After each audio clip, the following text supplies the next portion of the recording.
ನಮಸ್ಕಾರ ವೀಕ್ಷಕರೇ, ನಾನು ನಿಮ್ಮ ಬ್ರಾಹ್ಮಿಣಿ ಅಂಜಲಿ. ಬನ್ನಿ, ಮಿಥುನ ರಾಶಿಯವರಿಗೆ ಇದೇ ಜೂನ್ 2ನೇ ತಾರೀಕು ಗುರು ಗೋಚಾರದಲ್ಲಿ ಬದಲಾವಣೆಗಳನ್ನು ತರ್ತಾ ಇದ್ದಾನೆ. ಯಾಕೆಂದ್ರೆ ಪ್ರತಿಯೊಂದು ರಾಶಿಗಳ ಮೇಲೂ ನಡೆಯುವಂತಹ ಒಂದು ಗುರು ಗೋಚಾರ ತುಂಬಾ ಪರಿಣಾಮಗಳನ್ನ ತಂದ್ಕೊಡ್ತಾ ಹೋಗುತ್ತೆ. ರಾಶಿಗಳ ಮೇಲೇನು ಇಡೀ ನಮ್ಮ ಒಂದು ಪ್ರಪಂಚದಲ್ಲಿ ನಡೆಯುವಂತಹ ಒಂದು ಗುರು ಬದಲಾವಣೆ ಇದೆಯಲ್ಲ, ಪ್ರತಿಯೊಂದ್ರ ಮೇಲೂ ಕೂಡ ಈ ಒಂದು ಎಫೆಕ್ಟ್ ಇದ್ದೇ ಇರುತ್ತೆ. ಯಾಕೆಂತ ಅಂದ್ರೆ ಪ್ರತಿ ರಾಶಿ ಜೊತೆಗೆ ಭೂಗೋಳ ಅಂತ ಏನ್ ಕೇಳ್ತೀವಿ, ಪ್ರಪಂಚದಲ್ಲಿ ಏನಾರು ವಿದ್ಯಮಾನಗಳು ಚೇಂಜ್ ಆಗ್ಬೇಕು ಅಂದಾಗ ಈ ಕೆಲವು ಗ್ರಹಗಳು ಬದಲಾವಣೆ ಆದಾಗ ಸಿಕ್ಕಾಬಟ್ಟೆ ವೈಪರೀತ್ಯಗಳನ್ನ ನೋಡಿರ್ತೀವಿ. ನೋಡಿ, ಒಂದು ಗ್ರಹ ಮತ್ತೊಂದು ಮನೆಗೆ ಪ್ರವೇಶ ಮಾಡ್ತು ಅಂತ ಅಂದ್ರೆ ಖಂಡಿತ ಏನಾರು ಒಂದು ಒಳ್ಳೇದೋ ಕೆಟ್ಟದೋ ಈ ಒಂದು ಭೂಮಿ ಮೇಲೆ ನಡೆಯುತ್ತೆ.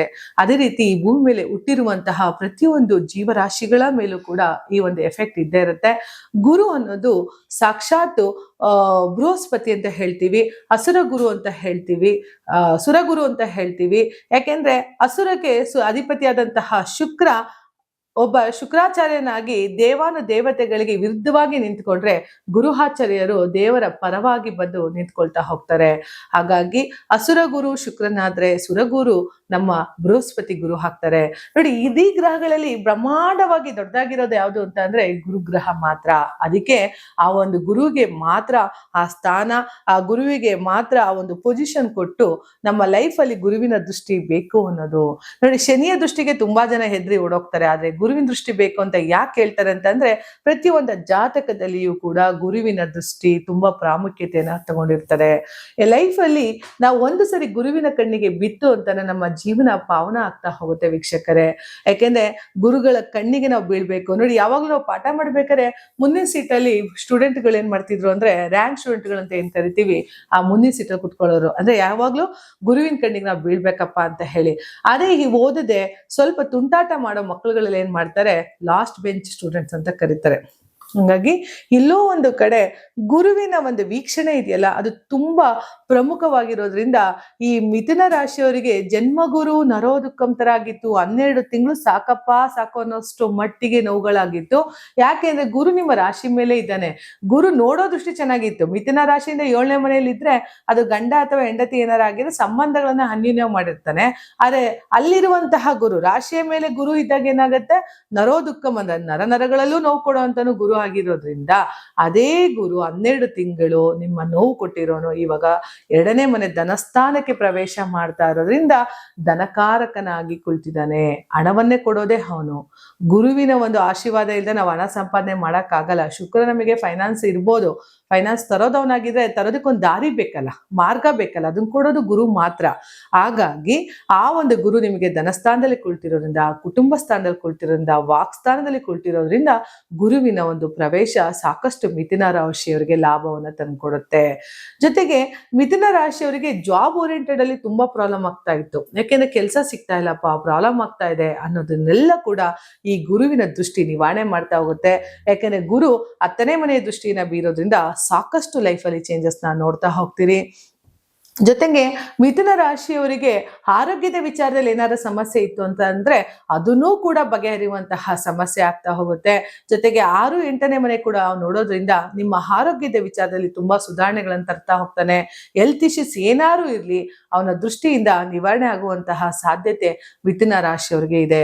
ಮಿಥುನ ರಾಶಿಯವರು ಈ ಹಿಂದೆ 12 ತಿಂದಂತಹ ಪೆಟ್ಟುಗಳು, ನೋವುಗಳು ಪ್ರತಿಯೊಂದೂ ನಿವಾರಣೆ ಆಗಿ ಈಗ ಧನಕಾರಕನಾಗಿ ಗುರು ಕುಳಿತಿರೋದ್ರಿಂದ ಏನಾಗುತ್ತೆ, ನಿಮ್ಮ ಲೈಫ್ ಅಲ್ಲಿ ಪ್ರಮುಖವಾಗಿ ಹಣ ಸಂಪಾದನೆಯಲ್ಲಿ ಚೇಂಜಸ್ ನೋಡ್ತಾ ಹೋಗ್ತೀರಿ. ಜೊತೆಗೆ ಉದ್ಯೋಗ ಸ್ಥಾನ ಅಂತ ಏನ್ ಕೇಳ್ತೀವಿ ಅಲ್ಲಿ ಪ್ರಮೋಷನ್ ಸಿಗುವಂಥದ್ದು, ಜೊತೆಗೆ ಜಾಬ್ ಎಲ್ಲಿ ನೀವು ಇಷ್ಟಪಟ್ಟು ಹುಡುಕ್ತಾ ಇದ್ದೀರಾ ಅಲ್ಲ ಕೂಡ ನಿಮ್ಗೆ ಸಮಯ ಅವಕಾಶ ಸಿಗ್ತಾ ಹೋಗುತ್ತೆ.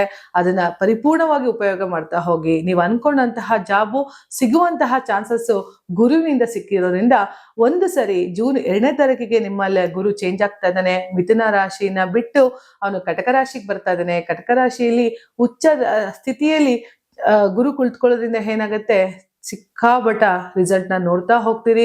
ಒಂದು ಸರಿ ಗುರುವಿನ ದರ್ಶನ ಮಾಡ್ತಾ ಬನ್ನಿ.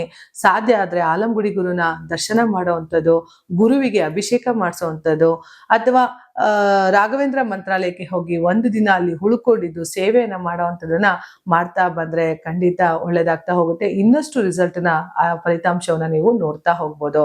ಯಾಕೆಂತ ಅಂದ್ರೆ ಒಬ್ಬ ಮನುಷ್ಯನಲ್ಲಿ ಏನಾರು ಒಂದು ಜೀವನದಲ್ಲಿ ಸಾಧನೆ ಮಾಡ್ಬೇಕು ಅಂತ ಹೊರಟಿರ್ತಾರೆ. ನನ್ಗೇನು ಬೇಕು ಅಂದಾಗ್ಲೂ ಗುರುವಿನ ಬಲ ಇಲ್ಲ ಅಂದ್ರೆ ನಾವ್ ಏನ್ ಸಾಧನೆ ಮಾಡಕ್ಕೂ ಆಗೋದಿಲ್ಲ. ಲೈಫಲ್ಲಿ ನಾವು ಅಚೀವ್ಮೆಂಟ್ ಅಂತ ಹಿಡ್ಕೊಂಡಿದೀವಿ ಅಂದಾಗ ಅದ್ರ ಯಾರ ಆಶೀರ್ವಾದ ಬೇಕು? ಒಂದು ತಂದೆ ತಾಯಿ ಆಶೀರ್ವಾದ ಬೇಕು, ಇಲ್ಲ ಒಂದು ಗುರುಗಳ ಆಶೀರ್ವಾದ ಬೇಕು. ಆ ತಂದೆ ತಾಯಿ ಆಶೀರ್ವಾದ ಸದಾ ನಮ್ಗೆ ಇದ್ದೇ ಇರುತ್ತೆ. ಯಾಕಂದ್ರೆ ಪ್ರತಿಯೊಬ್ಬ ತಂದೆ ತಾಯಿನೂ ಕೂಡ ತನ್ನ ಮಕ್ಕಳು ಚೆನ್ನಾಗಿರ್ಲಿ ಅಂತ ಬಯಸ್ತಾರೆ ಹೊರತು ಹಾಳಾಗ್ಲಿ ಅಂತ ಯಾವ ಒಂದು ತಂದೆ ತಾಯಿನೂ ಬಯಸೋದಿಲ್ಲ. ಅವರ ಆಶೀರ್ವಾದ ನಿಮ್ಗೆ ಸಿಕ್ಕಿದ ಮೇಲೆ ಗುರುಗಳ ಆಶೀರ್ವಾದ ಏನಾದ್ರು ಸಿಕ್ತು ಅಂತ ಅಂದ್ರೆ ನಿಮ್ಮ ಲೈಫಲ್ಲಿ ತುಂಬಾ ಉತ್ತಮ ಬದಲಾವಣೆನ ನೀವು ನೋಡ್ತಾ ಹೋಗ್ಬೋದು. ಮಿಥುನ ರಾಶಿಯವರಿಗೆ ಸಾಕಷ್ಟು ಉತ್ತಮ ಫಲಿತಾಂಶಗಳನ್ನ ನೋಡುವಂತಹ ಒಂದು ಅವಕಾಶ ಸಿಕ್ಕಿರೋದ್ರಿಂದ ಈ ಒಂದು ಅವಕಾಶವನ್ನ ಪಡ್ಕೊಳ್ಳಿ.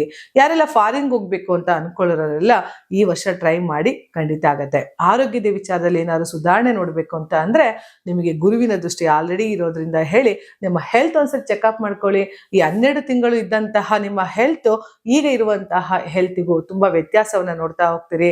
12 ತಿಂಗಳಲ್ಲಿ ಧನಸ್ಥಾನದಲ್ಲಿ ಗುರು ಕುಳಿತುಕೊಳ್ಳೋದ್ರಿಂದ ನಿಮ್ಮ ಕುಟುಂಬ ಸ್ಥಾನದಲ್ಲೂ ಕೂಡ ಒಂದು ಒಳ್ಳೆ ರೀತಿಯ ಬಾಂಧವ್ಯಗಳನ್ನ ಉಂಟು ಮಾಡ್ತಾನೆ. ಯಾಕಂದ್ರೆ 2ನೇ ಮನೆ ನಾವು ಕುಟುಂಬ ಅಂತ ಹೇಳ್ತೀವಿ. ಪ್ರೀತಿ, ಅನುಕರಣೆ ಪ್ರತಿಯೊಂದನ್ನು ಗುರು ತಂದ್ಕೊಡೋದ್ರಿಂದ ವಾಕ್ಸ್ಥಾನದಲ್ಲಿ ಗುರು ಕುಳಿತಿರೋದ್ರಿಂದ ನಿಮ್ಮ ಮಾತನ್ನ ಯಾರು ತುಂಬಾ ಚೆನ್ನಾಗಿ ಕೇಳ್ತಾ ಹೋಗ್ತಾರೆ. ಇಷ್ಟು ದಿನ ಯಾರೋ ನನ್ನ ಮಾತು ಕೇಳ್ತಿಲ್ಲ ಅಂತ ಅನ್ಕೊಂಡಿದ್ರೆ ಈ ಗುರು 2ನೇ ತಾರೀಕು ಬದಲಾವಣೆ ಆದಾಗಿಂದ ನಿಮ್ಮ ಮಾತಲ್ಲಿ ಯಾರು ಕೇಳುವಂತಹ ಒಂದು ಸಮಯ ಬರುತ್ತೆ, ಅಥವಾ ನಿಮ್ಮ ಮಾತಿಗೆ ಬೆಲೆಯನ್ನು ಕೊಡುವಂತಹ ಸಮಯ ಕೂಡ ಈ ಗುರುವಿನ ಬದಲಾವಣೆಯಿಂದ ಬರೋದ್ರಿಂದ ಈ ಗುರುವಿನ ಆಶೀರ್ವಾದ ಮಿಥುನ ರಾಶಿಯವರಿಗೆ ಕೊಟ್ಟು ಸಕಲ ಅಷ್ಟೈಶ್ವರ್ಯವನ್ನು ಕಾಪಾಡ್ಲಿ ಅಂತ ಹೇಳ್ತಾ ನನ್ನ ಮಾತನ್ನ ಮುಗಿಸ್ತಾ ಇದ್ದೀನಿ. ಧನ್ಯವಾದಗಳು.